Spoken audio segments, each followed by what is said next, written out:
We're back. We're better than ever. Joe is back from his mini vacation. Joe, where were you? Miami. Did you talk to LeBron James, get some insightful information? LeBron fled town before I was able to get there. We came during the All-Star break, and they weren't back when I was there, so I was unable to explain to LeBron how to handle himself with the media. So I'm sure that his career will suffer as a result. So you're saying LeBron James left, you showed up, and the ladies, no sex in the South Beach? Well, I did have my wife with me, so there was that. Oh, yeah, that would be a little bit of a problem. That was a deterrent to the the ladies in Miami. Of course. On the other hand, if anyone's listening and happens to be in Miami, go to Yardbird. That place is fantastic. That is the big find of my culinary expedition to Miami. So there you go. Yardbird is a restaurant. It's a relatively new restaurant. Some of the best Southern food I've had in a long time, and it wasn't even in Atlanta. It was in Miami. So check it out. Hey, by the way, things you shouldn't do in Atlanta. Go to Chow Baby. Yeah, don't do that. Don't do that. All right, well, we'll do our food show at some point in the future. What do you want to talk about first? Okay, I'm in a mood, Joe, and I'm gonna tell you why. I'm scared. We're gonna start this with boxing, and this is gonna be my rant, and then I will not say another word about boxing until next week. I want the following people to shut the fuck up: Floyd Mayweather, Bob Arum, and Manny Pacquiao. I am tired of them. Hallelujah, Jesus! Hallelujah! I am tired. When Floyd Mayweather comes out and says that he's not going to offer 50-50 with Manny Pacquiao, which, mathematically can make some sense. But I'm tired of them talking about each other.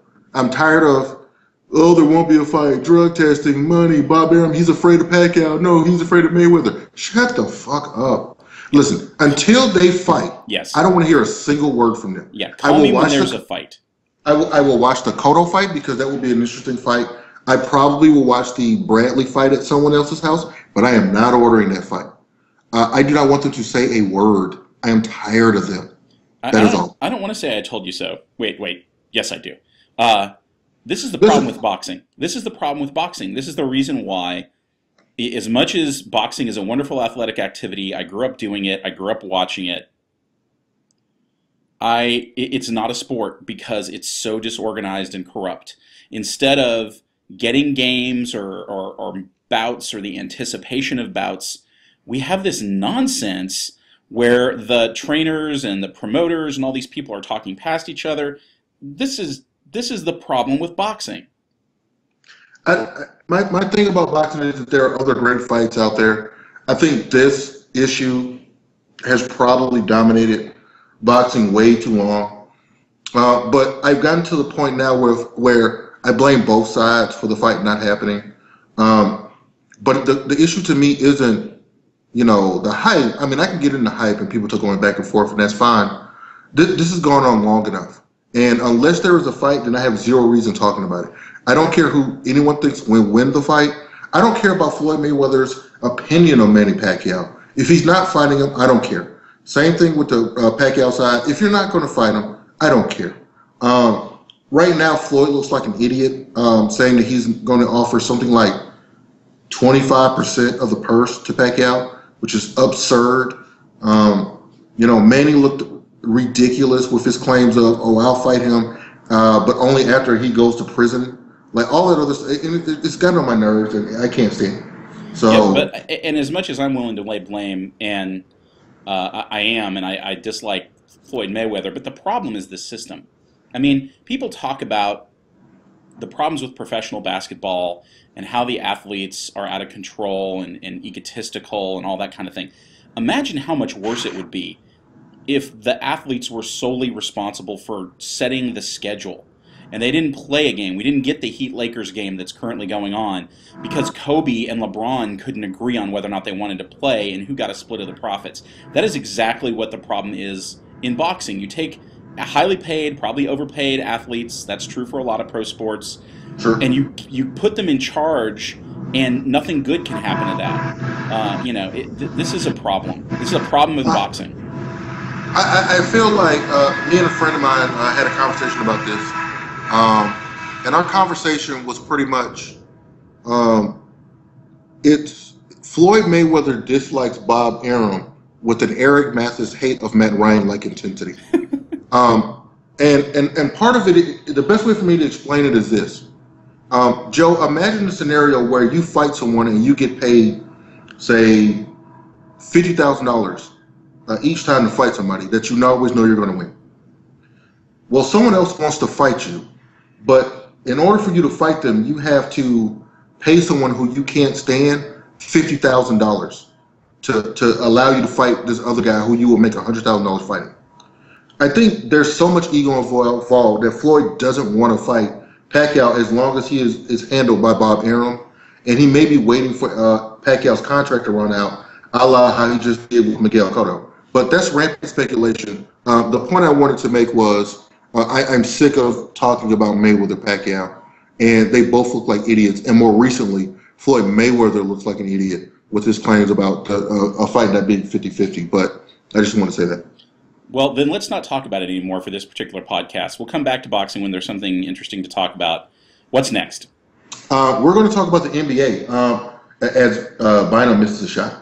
We're going to talk about the NBA. Must be a day ending in Y. Interesting.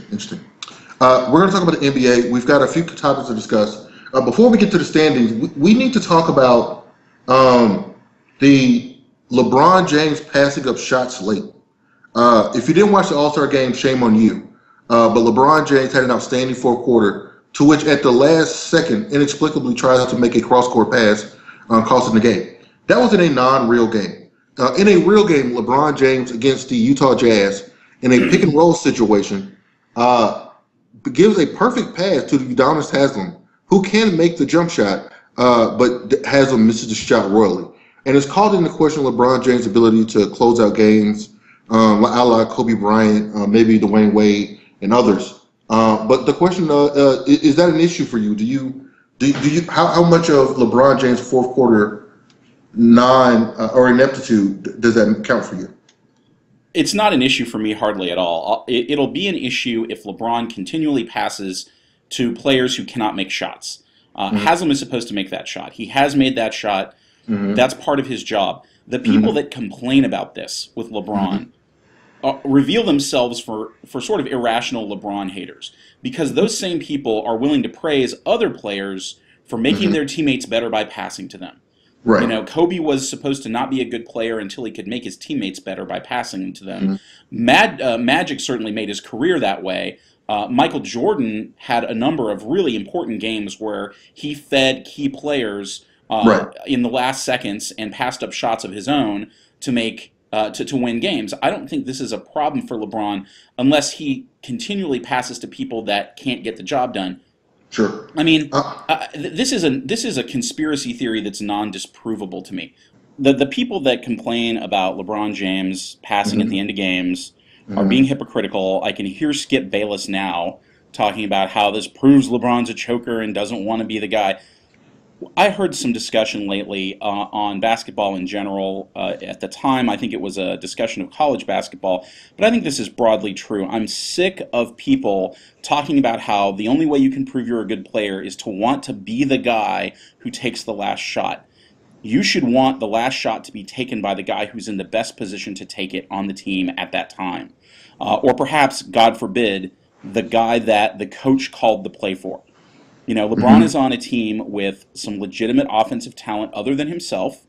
Sure. It can only be good for them if he's a better ball distributor. This is a non-issue.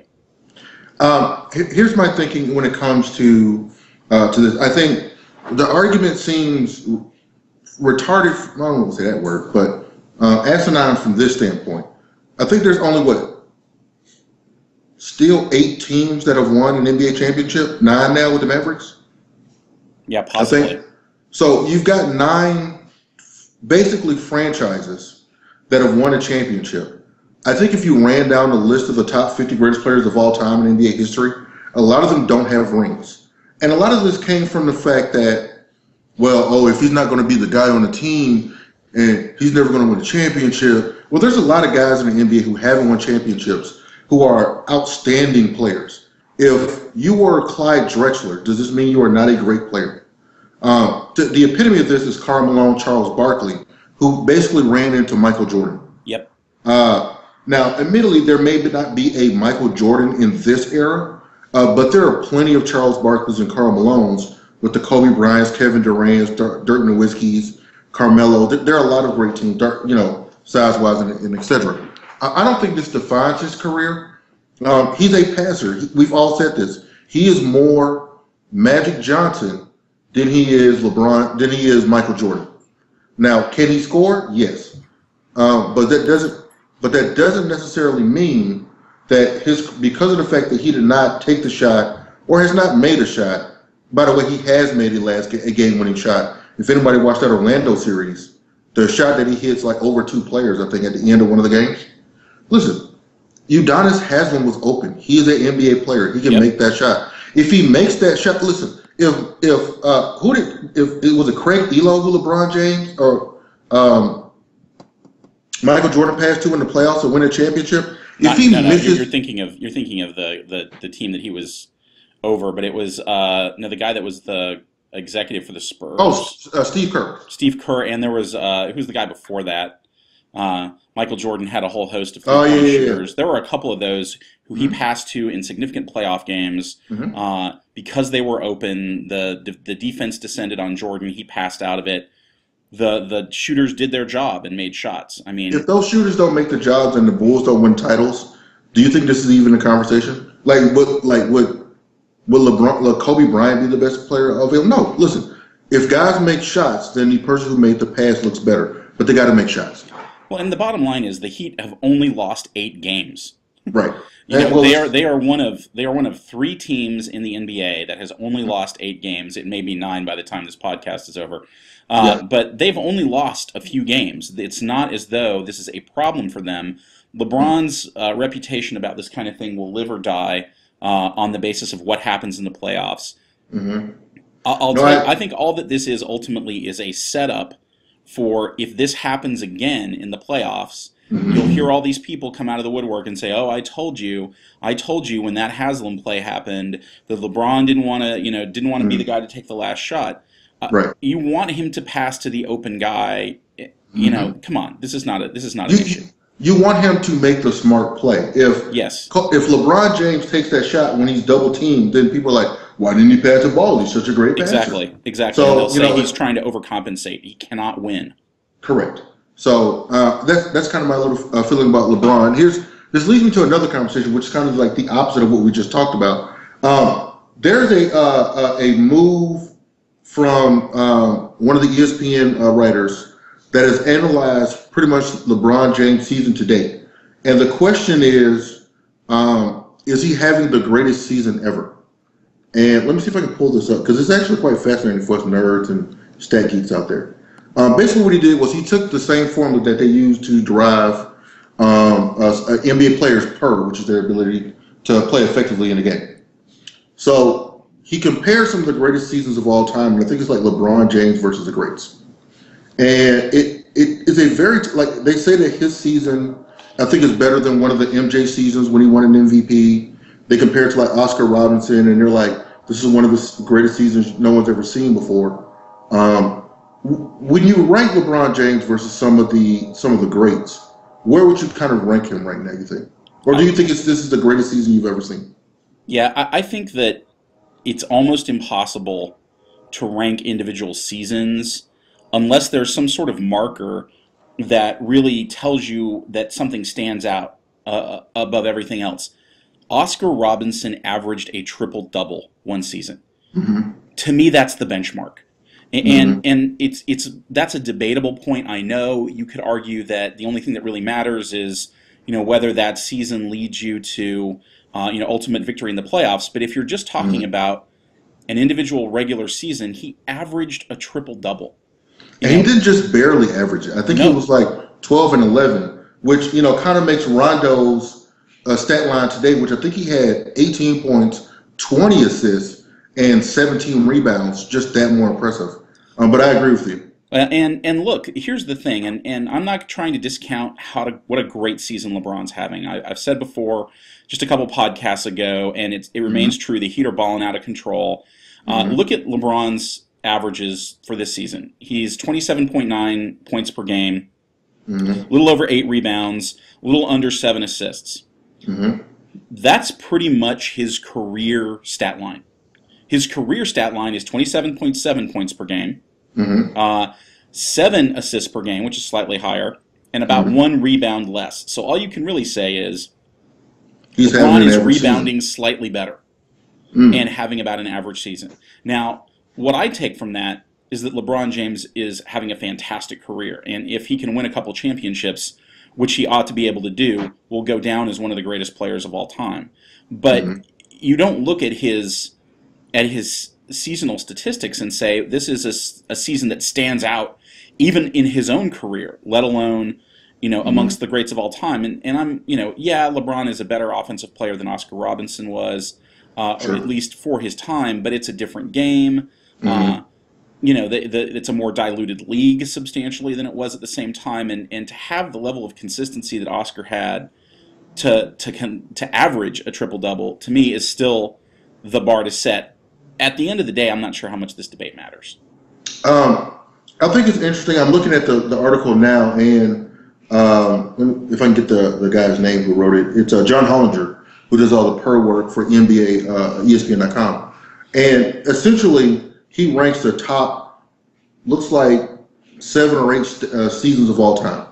And there are only 2 names on the list. It's James and Michael Jordan. And one of the things he takes into consideration is turnovers per game, which was not being tracked when Oscar Robinson played, which means his stat of the triple-double did not get put into this discussion. Jordan had a season, you tell me how good of a season this is, 32 and a half points, 8 rebounds, 8 assists a game. Wow. But because I guess his turnovers were high, that's a full 1.2 points short when it comes to the per discussion than a current season of LeBron James. How high were his turnovers? Do you have that statistic in front of you? I don't. We might have breaking news. LeBron James just went down with an injury. It looked like he cramped. I thought it was something like he blew out an ankle. That would have been bad. Yeah, No, we'd have to start worrying about the podcast since we killed off Whitney Houston the last time. we did. Oh yeah, we did. Or at least at some point we killed her off. Mhm. Well, I don't. LeBron is, again, this season, he's averaging 3.5 turnovers, which is zero point 0.2 more than he's averaged in his career. Mhm. I don't know that you can say someone's having the greatest season of their ever if they're not having a season that is statistically more outstanding Right. than their normal season. And again, I don't want to take anything away. I always feel like these sorts of, even someone that's done deep statistical analysis, that analysis is only reflective of Mhm. the design of the analysis. In other words, what did the writer decide was important? And that's one of the reasons why. And I'll admit I'm a Magic Johnson fan. I grew up wanting to be Magic. Sure. And I still think some of the seasons he had where he consistently started at other positions Mhm. were more impressive in a lot of ways, even than some of the seasons that Jordan had, just because Magic was such a versatile player. But that's me saying that versatility is more important than things like points. Sure. And that's a value judgment in the same way that however you go about setting up a statistical analysis, you're making value judgments about how important different statistics are. Whatever, he's having a great season. Let's see what happens. Sure. I think that there's something that you said that I think needs to be driven home, which is he is not having something that deviates himself from his normal season. And while statistically he may have a few difference when it comes to turnovers, this is what we expect from LeBron James this kind of season. Now, if he averaged a triple-double, then you can maybe make a case for this being the greatest season of all time, given the talent that is in the NBA comparatively to Oscar. But I think when you see a stat line of someone scoring 33 points, 8 rebounds a game, 8 assists a game, Yeah. that's hard to top. Yeah, well, and I'll tell you this. If you're a Magic fan, if you're, I'm sorry, not a Magic fan, if you're a Heat fan and if you're a LeBron fan and you want to make the argument, then here's how I would make the argument. I would say LeBron is having his statistical average season, maybe even a little better. He's rebounding better. Mm-hmm. Why is that impressive? Because now he's doing it on a team with a bunch of other good players. Before Right. he was doing that in Cleveland where he was the player. Right. And you could have said, as a critique of LeBron, well, the only reason he's scoring so much and the only reason he's rebounding so much and the only reason he's getting so many assists is that there isn't anyone else on the team to do it. Now he moves to a team that for the first time this year is a complete team. It's got Wade, it's got Bosch, and it's got depth. Right. And he's still having that level of season, even though he's having to share, essentially time with the ball with other players. Then that's really an impressive thing. The fact that he has maintained his statistical average in that context is really impressive. But I don't even know that I care about this argument. This is one of the reasons why ultimately I am not a baseball fan, at least not in the same way that I am a fan of football and basketball, is that these statistical distinctions don't really get my blood flowing in any way. Well, I think that's really the reason why I am a baseball fan. I love the sabermetrics discussions because I think it's an interesting way to compare other generations. And we'll have a deeper discussion about that much later. But I agree with you. I think that because I hadn't really looked at Karan's career stat line, but when you look at it comparatively to what he normally does, it makes you go, eh. Yeah. I mean, great player, right? Great player. Absolutely.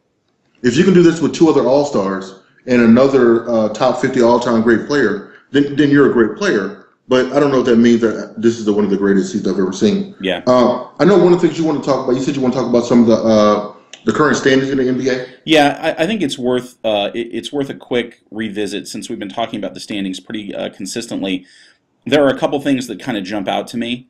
The top has remained remarkably similar to what it was before.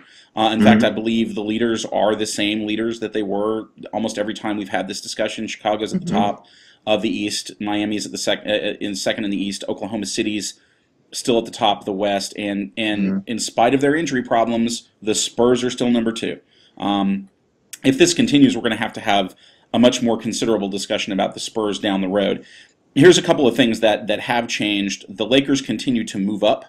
So if you're a Laker fan, and it appears with 27 seconds left like they're about to beat the Heat, but the Lakers continue to move up. They were in 5th place, now they're in 4th. That's kind of interesting to me. The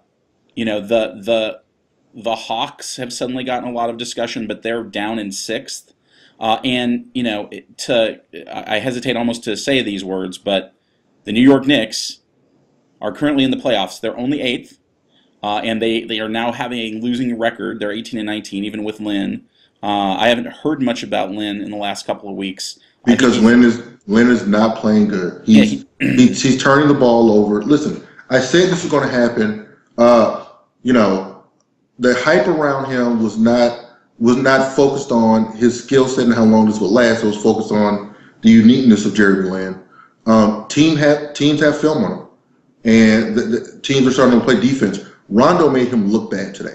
But that was a great game today. Rondo makes a lot of people look bad. Rondo is a really difficult player for point guards to deal with because of his length, because he plays really hard on defense. He's a good quality player. I don't know. I haven't really looked at Lynn's statistics that much in the last week or two, but you also have to wonder whether or not his style is being cramped by Carmelo Anthony's presence. And if the Knicks make it into the playoffs and lose in the first round, which will happen if they continue to be in 8th place. If they continue to be in 8th place, Chicago will wax them, or Miami will wax them, whoever happens to be in first at the time. And if that happens, I predict that you will hear trade Carmelo Anthony. I heard that before he even came back. Sure. I predict you will hear that very loudly from New York. Because once a town falls in love with a player, as Denver did with Tebow, it almost doesn't matter what happens with that player. They will decide that everything else needs to change to accommodate that player. And I don't want to say anything negative about Jeremy Lin. He probably is doing a better job than their point guards were before he showed up. But anyway, that is true. That is true.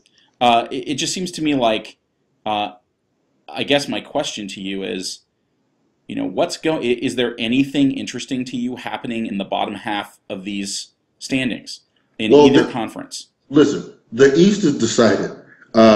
Milwaukee, Cleveland, they're not catching New York. No. The question really is, and I'm exclude Orlando for now because we don't know what's going on with Howard. Atlanta, Boston, and New York are trying to be the 6th seed because you would rather play Indiana as opposed to playing Miami or Chicago. I don't know if New York gets waxed by Chicago. Chicago, in my opinion, is a one-man team with a great defensive setup. But the New York does have Melo and J.R. Smith, and a lot of weapons that I think could give Chicago all it can handle. If you're one of the top two teams, I think New York probably stays eighth. If I'm the Miami Heat, I don't know if I really care about being first because I would rather play Boston old and decrepit. Yep. Or Atlanta Hawks, because that could also happen. Old decrepit and tired out by this weird season. Yes, they look, with the exception of Rondo, they look slow. And, you've got to give them credit. They won a very tough game today, but I don't think they've got much left in the chamber. Atlanta, lone hope is you get Horford back. Josh Smith still playing amazing. Joe Johnson, I can't tell the difference from when he plays and when he doesn't play. But they could beat Indiana, but they will be dismantled in the second round by either Miami or either Chicago, whoever they decide to play. So, a lot of people have been talking about Atlanta because they beat the Oklahoma City Thunder. What you saw last night in Phillips Arena is what's wrong with the Oklahoma City Thunder. They're a two-person offensive team, and that's it. There's no one else that can score. And because of that, they're going to have some games when they lose like this. The Miami Heat lost to Utah. The Miami Heat just lost to the LA Lakers. Dwayne Wade had an awful game. Chris Bosh, the lack of Chris Bosh for the Heat, by the way, shows you how little size the Heat have. Yep. But ultimately, there's nothing interesting in the season. There are only 3-4 teams that I think can win an NBA title. Oklahoma City, the Heat, Chicago, and I said the Lakers weren't going to make the playoffs, but if you've got Kobe, you've got to give him a chance. Yeah, let me say a couple things real quickly. There are two teams in the NBA who are in the playoffs as we speak and have a dramatic difference between their home record and their road record. Okay. I will tell you one of them and then see if you can tell me what the other one is. Okay. One of them is the Boston Celtics. They have a 14-8 home record, which is only slightly worse than Philly's home record, and they are 5-9 on the road. Wow. There is a team that has an even bigger distinction that's in the West. Do you know who it is? The Lakers. Yes. The Lakers are 16-2. I think actually now 17-2. 17-2. Yep. 17-2 at home, which is spectacular. Mm-hmm. The only other team that can even brag about anything close to that is the Thunder. They're 15-1 at home, but the Lakers are 17-2 at home and 6-12 on the road. Yeah, neither one of those teams has got much to think about in terms of the postseason at the moment. Here's what that tells me. You're looking at some teams who are old, aging, or have some aging stars, and the home crowd helps. Staying in your own bed, having your normal commute, having that normalcy is good. They feed off the energy of their crowd because it gives them a little bit of a jolt. But when these teams go on the road and they're not being rooted against and they don't have that pick-me-up, they're going to struggle. Listen, the reason I give the Lakers a better chance to win the NBA title this year than Boston is not because of anything Kobe does. It's very difficult to play the Lakers when they've got Gasol and Bynum being that defensively disruptive. That's a lot of 7-footers to try to go through to get to the basket. And if you won't have any size in the middle, you're going to have a lot of problems. But to me right now, besides individual games, the Joe Johnson dunk, if you have not seen this, where he dunked on Serge Ibaka, or who they call Air Congo, which might be racist, is one of the most vicious dunks I've seen in a while. But at the end of the day, nothing I have seen from it. Philly has started to fall back to the pack. Orlando seems kind of stuck. The Clippers being in the third seed is interesting because that would match them with Dallas in the first round. Which is a tough matchup for them, I think. That is a tough matchup for them. I think, I could see them, maybe being an early out, but that wouldn't necessarily be an upset, so to speak. All right, well, before we finish this, let me go back real quickly to one thing that you said before. If I'm Chicago, I would much rather that New York be at the 8th spot if I continue to be in the 1 spot than Boston. And here's why. New York is not a high-power offensive team, and they don't play defense. which means Okay. that your one great player is going to have a much easier time scoring points than they are against Boston, who isn't necessarily a huge scoring team, but can put up points and does play defense. Rondo on Rose versus Lynn on Rose, I will take the Celtics all day long. I would take if I'm the Celtics, I'm much happier with that than if I'm the Knicks and I've got Lynn on Rose. Sure. I just think that's a bad matchup for them, for the I, Knicks. I agree. I think it could be a bad matchup. That's all. I think your point is well made, though. But that's why I don't have any faith in Chicago past the first round of the playoffs. If they're the 1 seed, they can get to the conference finals because they essentially will be playing the winner of Philly versus Orlando, and I don't really think much about either one of those teams, to be honest with you. But if they fall to the 2nd seed, they'll get to the conference finals. I think there's a difference between the Bulls and the Heat and the rest of the Eastern Conference. Yeah. Well, and if you look at anyway, I don't want to get too far in the statistics. As the playoffs gets a little bit closer, we'll parse some of that. Sure. What's next? Some trade rumors. Howard, you think he's going anywhere? Gasol, I've heard Rondo's name kind of come up. Anything about trades that you think should happen? I think you had an article that you were looking at that you were interested in. Well, I want to talk about the ESPN 5 for 5 article in just a second, but the latest rumor consensus that I'm aware of is that Howard may not be going anywhere, that he may be re-signing with Orlando. I have such a hard time believing that that's true after this year, but you know how the ESPN rumor mill is. It settles around these points of consensus. Sometimes they're very accurate, sometimes they're not. And, I just don't see... I have such a hard time believing that, but that appears to be the real rumor. A couple of interesting subjects. The Lakers are obviously one of the biggest focuses of any of this. And it seems like everyone thinks that Gasol is going to get traded away by the Lakers. I don't know. Do you think that's that they should trade away Gasol and live with Bynum? Adonde says, Bynum and Gasol for Howard and Turkoglu. No, I don't like that trade, but I'll tell you the trade I do like. I think a Gasol and whatever trade. I forgot who was all involved, but it was basically Gasol for Kyle Lowry, Martin, and Luis Scola. And Houston doesn't want to do that because they really like Scola. If you're the Lakers, you do that deal in a heartbeat because you finally get a point guard. You get someone that can score to go with Kobe. You get Scola, who may not be 7 feet, but is a decent enough power forward. That's a pretty, it's a pretty good trade for the Lakers. I've heard the rumor of trading Gasol for Rondo, and the problem I have with that trade is that you don't trade 7-footers for guards unless you're trading like Al Horford, Derrick Rose, or something like that.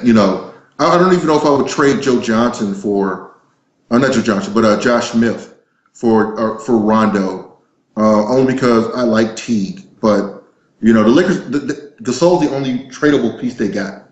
I just think most of these trades don't make any sense. I understand that a lot of people seem to think that Gasol and Bynum make each other irrelevant, that one of them is as good as another and the Lakers need to get rid of a big man. I think that's only true because the Lakers clearly need something. It's not because you look at those players and go, oh, well, the Lakers, interior play is so awesome that they can trade one of these guys away. I don't think you think that at all. No. I still would trade Bynum rather than Gasol if I were them. And I'm not really sure what they can get for him. And I think that is their problem is kind of the same as the Magic's problem. That the Magic's problem at this point is the same as it was the last time we talked about it, and that is Howard's salary is big. They in order to trade him, they have to trade him for a bunch of smaller pieces. I don't know how exciting any of those smaller pieces really are if you're a Magic fan. And maybe you let Howard go and clear up cap space and try to make a play for one of these free agents that's coming on the market. Maybe that ultimately is your best solution if you can't re-sign him. And I just don't know why. All of the stuff that's coming out of Dwight Howard's camp seems to be how unhappy he is with this whole situation. I have a hard time thinking about this. There's a bunch of rumors about the Suns trading Nash for somebody. There's the persistent Suns to Atlanta for somebody, because we clearly don't, or at least a lot of people think we don't have a good point guard. I've seen Nash for Horford. I've seen Nash for Josh Smith. That doesn't make any sense to me. No, not at this stage of his career. No. Maybe if you trade away Horford or Smith, then you're just losing two of the pieces that make you close to being great. And you can't trade Nash for Joe Johnson because of the contract problems. So right. who does the Suns want from the Hawks that's not on that list? And the answer is nobody. Yeah, well, it's definitely not Marvin Williams, that's for sure. I have heard the Marvin Williams, we'll make this a little Hawks focus for a second, but I've heard Marvin Williams for Ramon Sessions. Marvin Williams is unhappy with his role on the team. I didn't know he had a role. Yeah. I didn't know he was good enough to have a role. He apparently thinks he is. Well, that only makes him and his family. What do you think of trading Josh Smith right now? Josh Smith is playing probably at the best he's ever played in his entire career. He was awesome last night in the fourth quarter. Yep. If one of the trade rumors that I heard, and I'm trying to pull it up now, and I think I might have deleted it, so I apologize. But the rumor was there's been this Twitter and kind of internet rumor of a package that amounts to Joe Johnson, Al Horford, and it might have been Zaza Pachulia, maybe in third party, for Jason Richardson, Turkoglu, and Dwight Howard, giving the Atlanta Hawks a starting five of Teague, Richardson, whoever wants to play the three, I guess Marvin for now. No, I'm sorry, it would be Turkoglu. It would be Teague, Richardson, Turkoglu, Josh Smith, and Dwight Howard. That team looks awfully similar to the Orlando team that went to the finals against the Lakers. I mean, if that trade happened, but Orlando wouldn't be dumb. Yeah, I'd said this before. I say it again. Orlando's not going to make that trade.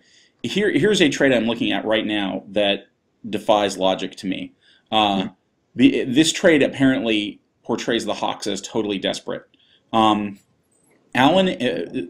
Smith, Kirk Heinrich, and Zaza Pachulia for Ray Allen and Kevin Garnett.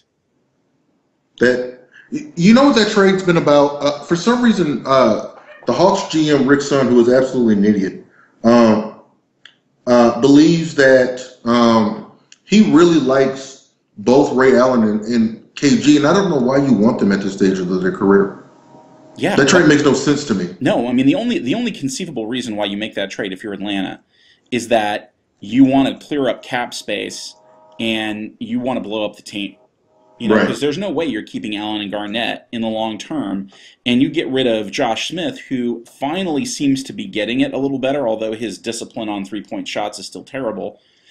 The thing that has always frustrated me about Josh is that when he tries hard, he's great. Mm-hmm. There's just a bunch of games where he doesn't appear to be trying hard. Right, and I think he's trying hard now because he's all they got right now. There's no Joe, there's no Al. The question is, does that mean you could build around him? And I don't know if I'm there yet. No. Well, maybe that's a good segue for us to talk about this rumor that the Hawks are for real. I've been hearing this on ESPN. I've been hearing this in other places where all of a sudden, especially after that victory over the Thunder, you hear people saying, oh, the Hawks are for real. They're going to be trouble. They're going to be real difficult to face in the playoffs. And that might be true in the first round. They might score a first-round upset. But I have a really hard time thinking they're going to do anything past that. They never have as a franchise. Crickets? Yeah. No. Listen, I understand. This is what I've always said about the Atlanta Hawks. If the NBA playoffs were the NCAA tournament, the Hawks would have a really good shot to win an NCAA championship or the NBA championship. Because on any given night, they can beat any given team. They have enough talent. I may hate Joe Johnson with a Matt Ryan-like intensity, but I'm not dumb enough to think that in a one-game scenario, the Hawks can beat any team. Yeah, I mean, they proved that. They beat the team with the best record in the NBA the other night. Sure. The problem with the Hawks is that, and it's the problem with, this is kind of the problem I had with the NBA, and I understand it's money-driven, but when you play series of games, then the best team normally wins. That's why you've never had a 7 or 8 seed never win an NBA title. I think a 6 seed is one at one time. It might have been Houston, but they were a 6 seed And Well, Olajuwon, for Christ's sake. and I So remember the first time that an 8 seed beat a 1 seed, mhm. which was the Nuggets. Over Sean Kemp and Yep. Sonics. Yep. The famous Dikembe Mutombo laying on the ground with the Mhm. basketball. That was the team that had Rodney. That was the team that had Rodney Rogers. But Oh yeah, I remember that. yeah, but yeah, I agree with you. That it does take a lot of the excitement out of it for me. That over a 7-game series, the best team normally wins. Hmm. I know a lot of people would think that's a warrant for why they do what they do, but it certainly takes a degree of excitement out of the playoff situation for the NBA. I will say this: the Hawks have a nice setup. Indiana has never been in the playoffs in a long time. If Chicago is the 2 seed, Chicago doesn't scare you if you're a Hawks fan. If you're the Hawks, you played them reasonably well last year. But are they for real? What do you mean for real? For real for making the conference finals? I give them a 5% chance. I apologize for not having stood up on this, but is Horford going to come back for the Uh, playoffs? from everything that I've heard, Horford will be back and should be back reasonably soon. If that happens, we have a shot. I don't, and by that, here's what exactly I mean. We have a shot to win a second round playoff series. We don't have a shot past that, but we have a shot. By the way, this podcast is being brought to you by the side of Erik is doing his part of the podcast from the side of the tracks. Uh, Hey, he hey. has his bindle. He's getting ready to ride the rails. And this is me with a thumbs up. What was the Incredible Hulk theme music? A man on the run. I am a man on the run. I'm a man without a home, Joe. I am homeless. I'm the modern man, alone. Anyway, let's stop with the Hawks are for real stuff until at least Horford comes back and we can see whether he has any shot of playing at a high level, and then we'll talk. Yeah, he was supposed to be out 3 to 4 months. Um, I don't know. I can't remember when he was originally injured, but he should be back around the playoff time. If he's not back by playoff time, I don't have much hope of anything.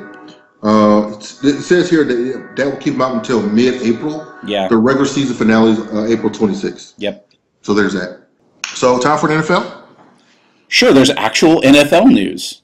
There is. Da-na-na. Oh wait, that's probably copyright infringement. Let's talk about the NFL. We've got free agency news. This always gets my blood pumping because I always request that the Atlanta Falcons sign people who they never signed. No one listens to me, Joe. I don't know if you can explain that. Maybe they need to Google me. I don't know whether they know who I am. I don't think losing to Zoe in the AFC NFC championships is going to help your cred any. But go on. Listen. All I'm gonna say is this: I can't tell the difference between Zoe's arm and Matt Ryan's arm. That's all I'm saying. Let's start with free agency. Let's talk a little bit about some of the big name free agents. Before we even get there, though, I think bigger news is what's going on with the New Orleans Saints. And Joe, are you aware of this? I know you were down in Miami.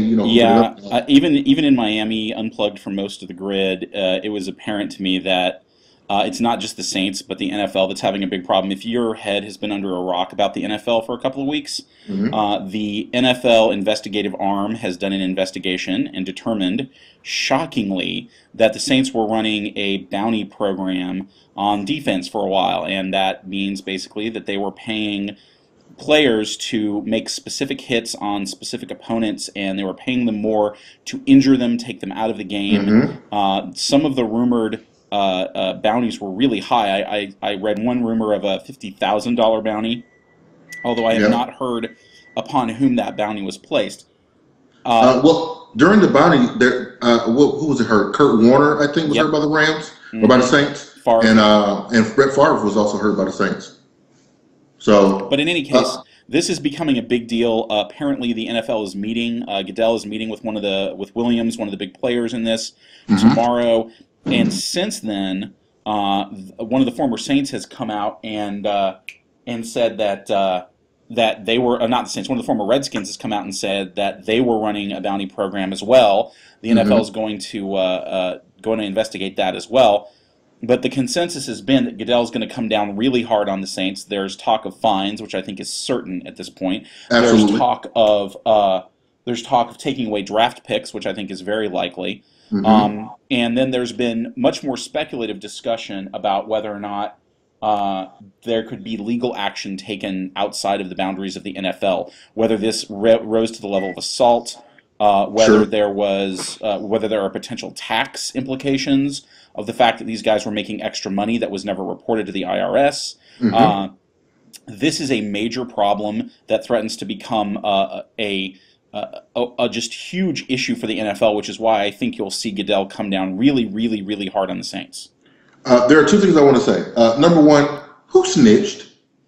I mean, seriously, are we NFL? Are we full of snitches? Is that what we're doing? Bunch of snitches. But I think that number one, I think all the points you made were very valid, very correct. I am not a fan of the New Orleans Saints. I would never be a fan of the New Orleans Saints. I respect Drew Brees. Oh yeah. But as far as this particular scenario, I think you could see the harshest penalty ever levied against a team. This will make Spygate look like, I don't know, what's something worse than Spygate? Like something that actually gets punished significantly. Spygate did not get punished significantly, in my opinion. No, I agree. They're going to lose multiple draft picks. I think they're going to definitely be fined. I would not be shocked if there are suspensions. I think, although Greg Williams is currently with the Rams, I can see him being suspended from anywhere to 4 to 8 games. The head coach is probably going to get a game or two. There are going to be massive ramifications. Now that the fact that this is kind of becoming a league issue, or if there were boundaries going on, if you're the Washington Redskins, the last thing you need, if you're trying to get Robert Griffin III, is to lose your top pick because you implemented boundaries. If that happens, I don't know how the current coaching staff keeps their jobs. If you lose out on getting a franchise player, what if Robert Griffin becomes Michael Vick plus Tom Brady stature? And you're a Redskins fan and you're saying to yourself, we missed out on him because we wanted to hurt Michael Vick or something. So this is going to be devastating to a lot of people. Let me ask you 2 questions, because these are the questions that I've been asking myself. One of them is there any possibility at all that Goodell takes away all of the Saints draft picks from this year? How many picks do they have? It doesn't matter. Like all of them. It's a draft death penalty. I've heard that claim bandied around, that he's going to erase them from the draft this year. That would be historic. I know a lot of people talked about that when it came to Spygate, and I think one of the things that people kind of said was you don't want to cripple a team a la the death penalty. Right. But the question kind of becomes, what would the death penalty for an NFL team look like? And I don't know what that would look like. Yeah, I mean, I've heard that they will lose their 2nd and 3rd pick this year and a 1st next year. They don't have a 1st-round pick this year because they traded to get Mark Ingram. Right. Well, I agree with you. I think they won't do that just because it looks really bad.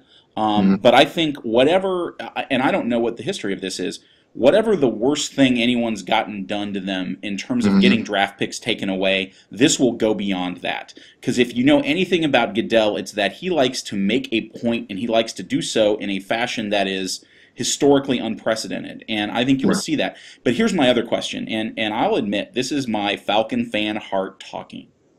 But the Saints are currently in the middle of a negotiation for Drew Brees, and it has not been going well. No. They have said publicly, one of their reps has said publicly that Brees is good but not great. Whoever that is, unless they are doing that on the explicit instructions of ownership, should be fired because they're clearly an idiot. Oh, it's a GM. Yeah. This is obviously a negotiating ploy. Whatever. Sure. They are saying bad things about Brees in public, which I'm sure he does not appreciate. He should not. If Goodell was to come down on the team really hard, in a way that was clearly intended to damage them in the short term but not the long term, which is, I think, is an entirely foreseeable outcome that could happen, would that affect Drew Brees' willingness to stay in New Orleans? Does he become a marketable commodity now? No. It doesn't hurt Drew Brees at all. No, I'm saying, would it make him decide to go elsewhere? No, I don't think, because to be honest, Drew Brees played during the whole scenario, and he didn't speak out once. Joe, you're a coach. You can attest to this in this sense. If one of the teams that you're running is making an argument, are you not aware of that argument? Most of the time I am. So, every once in a while they make an argument that I'm shocked that they made. Right, but if they run an argument, right, and I guess that I'm putting it to this, Drew Brees knew, even though he wasn't in the meetings, even though he wasn't, he was aware of it. Like at some point, you're going to become aware. I think you misunderstand me. Let me try to rephrase this better. I understand what you're saying. I'm sure that Drew Brees doesn't have an ethical problem with what happened. That's not my question. My question is, if you're Drew Brees, here's your situation. You are trying to negotiate for a new contract. Everyone knows that you would like to stay in New Orleans, and so you don't have as much leverage as you could have.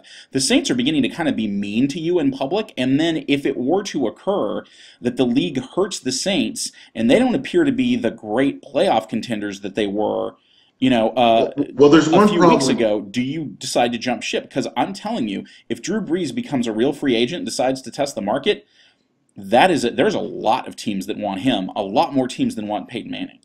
Well, here's the thing. Unfortunately, the Saints have already franchised Drew Brees, so they're not going to. That's not going to be able to happen. That was something that kind of broke, I think, about a day ago or so. But he hasn't signed it, obviously. Right. Well, he can't do anything about this year. But does it change whether or not he wants to stay in New Orleans? It could, depending on the severity. Like if they cost him, let's say it cost him not only draft picks, but let's say like some of the major players on defense get suspended for say 4 games. Let's say if it's Jonathan Vilma, if it's I can't remember the quarterback's name. But let's say the Saints, because of everything, get off to like a poor start. They finish next year 8-8, but they've also lost picks next year. It could make you say, you know what? I'm not going to sign with the team. I could go elsewhere. I can envision a scenario where that discussion takes place. Right. Okay, fair enough. Let's talk about some free agents, Joe. I know you believe in Matt Ryan, but you don't believe in him enough that this current team can't get fixed. There are a select few impact players in free agency that are available. ESPN puts out, quote unquote, their best fits, and let's see if you agree. Okay. Number 1 on the list is Mario Williams. If you're not aware of this, the Houston Texans are cash strapped, and they cannot franchise Mario Williams at the number that he is going to get, which is $22.9 million.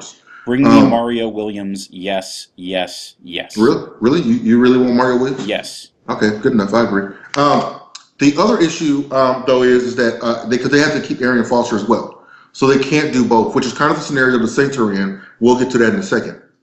They said the best fit for Mario Williams would be the Tennessee Titans. Because of money? Let's take a look. It's sure not because of potential competitive success. Well, the Titans need a pass rush. Yeah, who doesn't? Everyone does. The Saints and New England, but we already know what's going on with them.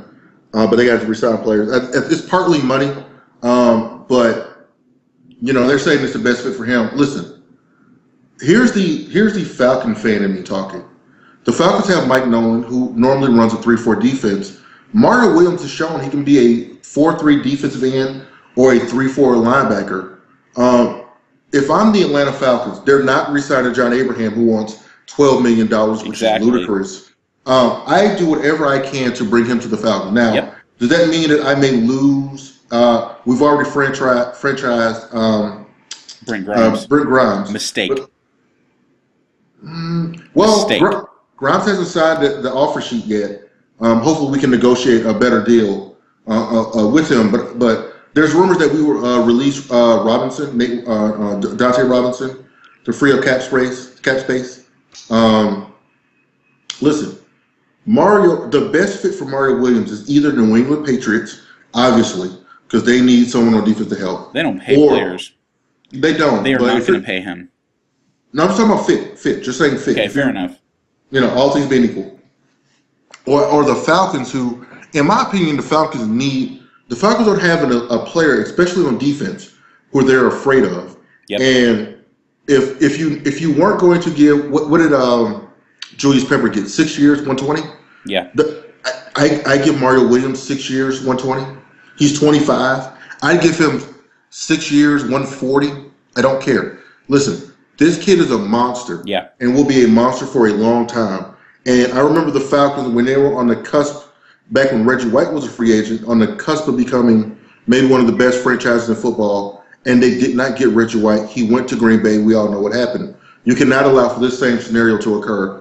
If you're the Falcons, you have to go out and get Mario Williams. Mario Williams has been one of the most under-discussed players in the NFL for the last couple of years. He only started to get some love this year when the Texans were finally winning, and even doing some of that when he was injured. He's an amazing player. I don't know a team that would really turn him down, at least not a team that has any needs at all on D-line.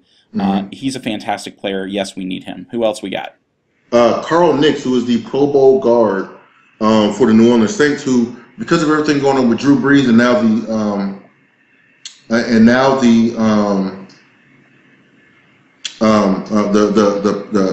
scandal, the scandal. Carl Nicks may become an unrestricted free agent. The Saints don't have enough cap space to keep both Drew Brees and also Carl Nicks. They're saying Carl Nicks goes to the Chicago Bears.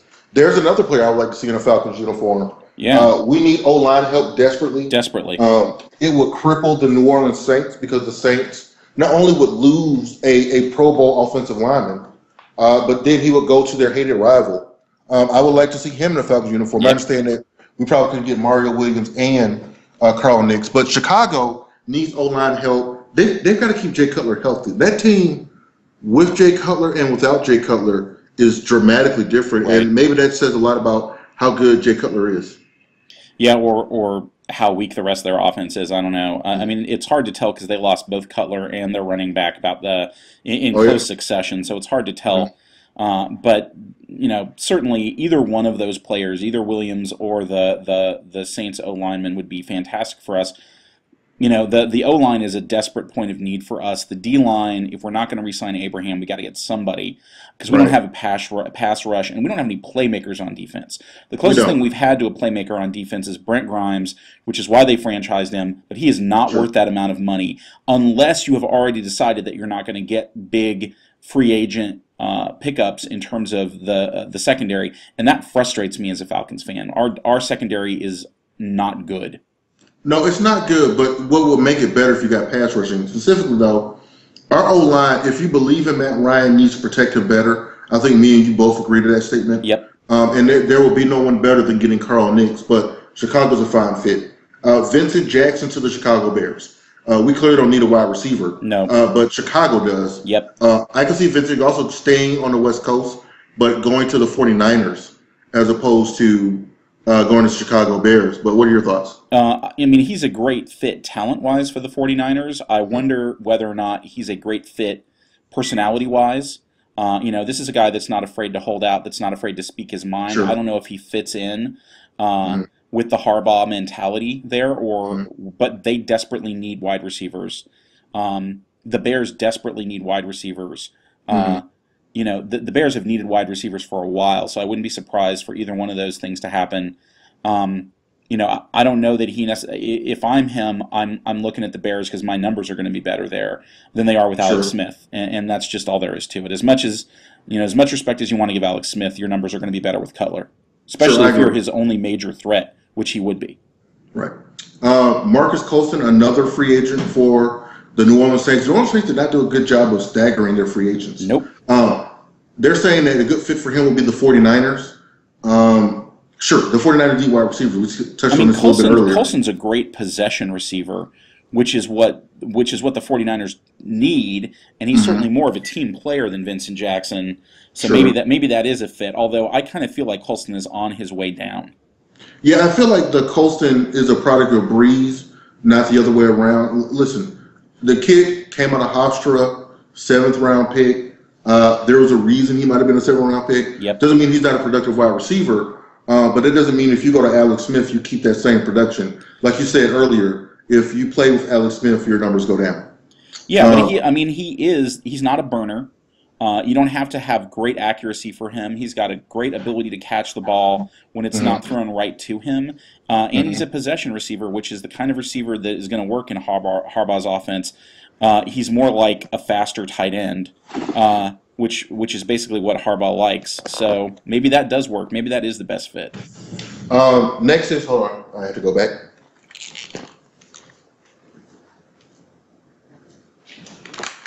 This one has actually gotten a lot of talk around the job and in the barbershop. Robert Mathis coming to, he's not related to me, but I wish he was, coming to the Atlanta Falcons as the heir apparent to Bob or John Abraham. Yeah, maybe so. I don't know. I mean, it's so hard for me to say anything bad about any potentially good defensive line player that comes to the Falcons because I just feel like we got nothing. I agree with you. Is he too late? Is it too late for him? Well, he's 30. He's 31 years old. He had 9.5 sacks last year. That's just not. Listen, he sounds like, what was the guy who we signed last year? Edwards. Yeah, he sounds like Edwards. Edwards was, similar statistical numbers. There's nothing about what John Abraham does that makes me think that elevates the Falcons to a title team. Now, if you bring in Carl Nix and Robert Mathis, and let's say you re-sign John Abraham, that's clearly not going to happen, though. If you did, I don't think we should re-sign Abraham. As much as I've loved him, his production is on the downside. If we brought in two of those, if we brought in Mathis and Nix, that would be an enormous upgrade for us. And I have no idea what the cap implications of that for us are.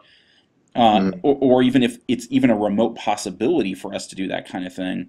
I just don't know where the Falcons are cap-wise and what those two players' cap numbers are going to look like. But those would be massive upgrades. We need somebody to replace the offensive lineman that we've lost. I agree. We need a playmaker on the D-line. We just need those things. I have not been this unconfident about the Falcons' management's ability to deal with our problems since Mike Smith and Dimitroff came aboard. I don't know. We'll see. Lastly, they say Peyton Manning to the Seattle Seahawks. What? This is the new rumor that's going around. Manning goes to the Seattle Seahawks because we all agree he's probably going to get cut, which is fine. Arizona, the assumption is that they're not going to pay both those quarterbacks that kind of money. Seattle has some cap room. They have flexibility in allowing Manning to call his own plays, an okay defense, a solid running game.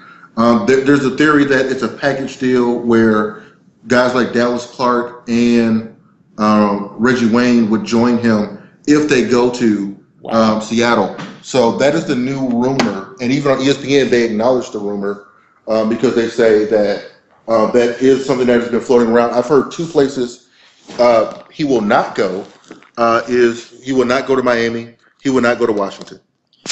I still say Arizona's the fit for him, and I'm happy to concede that I have no idea what the cap implications of getting rid of Cobb are, but or even if they'd be willing to do that. I still think Arizona is the best fit in terms of the offense and the players that are there. Sure. It's entirely possible that Seattle makes good sense financially, but I don't know if I'm Peyton Manning that I go there, even if Reggie Wayne and the tight end come with me. I don't know. It just sounds weird to me. Here's an interesting thought that I had just before the Saints franchise Drew Brees.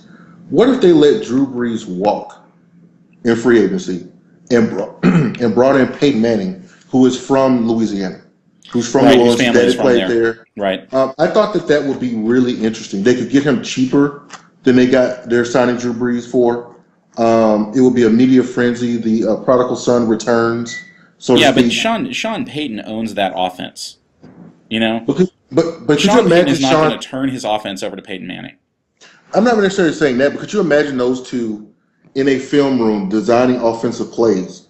You kind of have the Mad Hatter, who is Peyton, and you've got the ultimate. If there was a perfect fit as offense coordinator quarterback, as being those two, I just thought that would have been an interesting combination. I think that would have been interesting. I think it would have been a clear sign from the Saints that they think their window of opportunity is closing, but they may end up having that window closed really harshly anyway.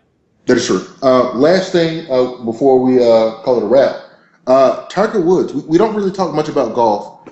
Tiger hasn't won a major in a long time. He did shoot a 69 today, to finish second at the Honda Pilot Classic. Don't ask me why I know that. Is Tiger Woods finished? Will he catch Jack Nicklaus's records? I think those are two completely different questions. He's definitely not finished. Okay. He clearly has a desire to win, and that means he's going to be playing. He's going to be playing for several more years, if not considerably beyond that. Whether or not he can catch Nicklaus, I think now is really up in the air. I would have, for a long time, I thought it was 100% true. And now I'm more on the 40-60 against. Did you read have you heard about the book and Haney and Yep. Tiger Woods running in combat boots? Yep. He's, all that stuff is distracting him. He clearly is unhappy about it. I don't know why it distracts him so much, but it may give him fire. He's clearly on the mend. He's clearly improving. He clearly still is having major problems with his putter, which used to kind of, his short game used to be what saved him all the time. Absolutely. So that's a problem that he's got to address. But, I don't think he's certainly not finished. There still aren't a lot of dominant players in golf other than him. There just aren't a lot of very dominant players. There's no one who's definitely going to rise up and beat him. Mickelson has to choose his spots, and Rory McIlroy is not proven to be as consistent as you would have wanted him to be if you wanted a new young star. I think Woods still has a chance to break Nicklaus's record, and he's certainly not done.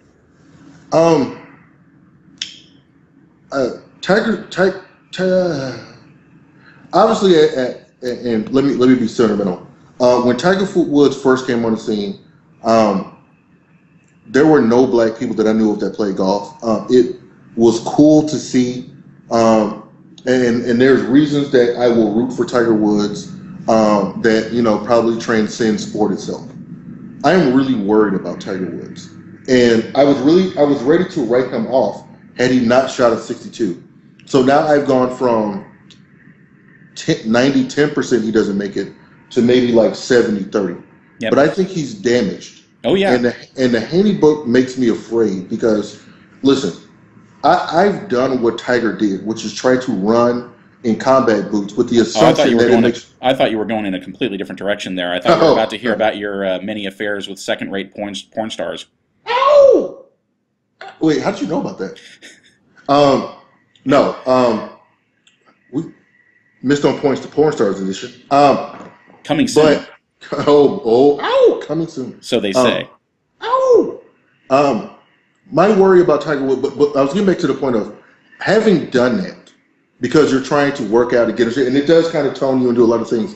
It puts a lot of wear and tear on your knees. Yeah. Now, I've never had the surgeries that Tiger Woods had, and I certainly haven't tried to run on combat boots since my recent surgeries on my foot, which tells me that if you are doing that to a leg that is damaged, that you may not come back from that, and you need your knees to putt. Yep.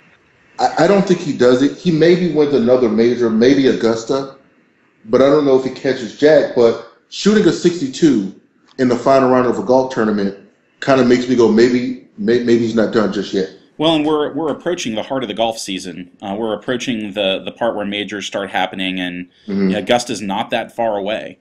So I'll be really interested to see what he does there this year.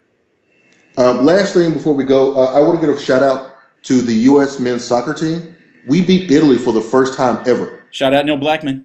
Ever. And not only is it the first time we beat Italy, it's the first time Italy has lost in that home stadium. They have never lost or tied in that stadium. And for the U.S. men's soccer team to go out and do that will be fantastic. Lastly, shout out to the Georgia State men's basketball team. Finished 21-11. I'm going to try and get some love from the GSU fans on the podcast. We're going to try to talk some GSU sports a lot because we both have connections to GSU. Yep. But that's pretty much all I got at the moment. I appreciate everyone for listening. Definitely going to get the advertisement cranked up. Joe's out of town. We will get this podcast rolling. Joe, final thoughts? I like the Georgia State men's basketball team win. They've got to do a better job of recruiting. I wonder whether the big rumor about Georgia State in the last month is that, not shockingly, it turns out that we're in active discussions to join the BCS division of college football. That is obviously why we started a football team. I wonder if we can bring our basketball team along with us, they ought to be able to. Georgia is a great state to recruit basketball. Georgia State ought to be an easy campus to recruit players to. Maybe this success this year sets us up for some future success. I'd like to see that. Well, the basketball team is in a very good conference. They're in the CAA. And for those of you who don't know, that's where George Mason played, who made the Final Four. That's where VCU plays, who I think made the final game of the NCAA tournament last year, a couple years ago. So they're in a good basketball conference. Hopefully, we'll help them recruit well. I think within a few years, they will be, if they go to the NCAA BCS division, they're going to challenge Georgia Tech for recruits because Tech's not very good. Tech A is not very good. It's easier to get into Georgia State. Considerably easier. It makes a lot of sense for a lot of athletes who will want to go to Georgia Tech. Now, I understand Georgia Tech has name recognition, but you will see Georgia State start recruiting very heavily very soon. And what have you done for me lately? You know? Exactly. But last thing I got to say is that I do like second-rate porn stars, but more on that later. But many, many thanks for everybody for listening, and look forward to more podcasts from Joe Bellon. My name is Erik Mathis. We're out.